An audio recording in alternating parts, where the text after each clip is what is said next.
ઠસા જંકશન ગૌસેવા મંડળની અનેક સેવાકીય પ્રવૃત્તિઓ. ઠસા જંકશન ગૌસેવા મંડળની અનેકવિધ સેવા પ્રવૃત્તિઓ. ઠસા જંકશન ગૌસેવા મંડળની વંદનીય સેવા. રામનવમીના પાવન પર્વે રથયાત્રાના રૂટ ઉપર સરબત સ્ટોલ સેવા.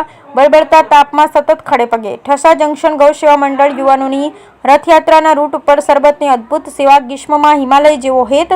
ઠસા જંકશન ગૌસેવા મંડળના યુવાનો દ્વારા સમગ્ર ઠસા ગ્રામ્ય વિસ્તારોમાં રાત્રિએ રસ્તે રઝળતા અબોલ જીવોને નિયમિત ઘાસચારો નાખી નિસ્વાર્થ સેવા કરતા કિશન વ્યાસ. ઠસા ગૌસેવા મંડળ ઠસાના કિશન વ્યાસ, શૈલેષભાઈ સિંઘવ, મનોજ પરમાર, લખન ગઢવી, પરેશભાઈ રાવળદેવ, જયદીપ વિરાણી, સંજય પરમાર, સંજયભાઈ સોલંકી, ટીકુભાઈ રાજપૂત, શૈલેષભાઈ સિંઘવ સહિતના યુવાનો દ્વારા રામનવમીના પાવન પર્વ યોજાયેલ રથયાત્રાના રૂટ ઉપર ઠંડા પીણા સરબત સેવા આપી શ્રદ્ધાળુ ભાવિકો માટે વંદનીય સેવા આપી. બ્યુરો રિપોર્ટ નટવરલાલ જીવાદિયા.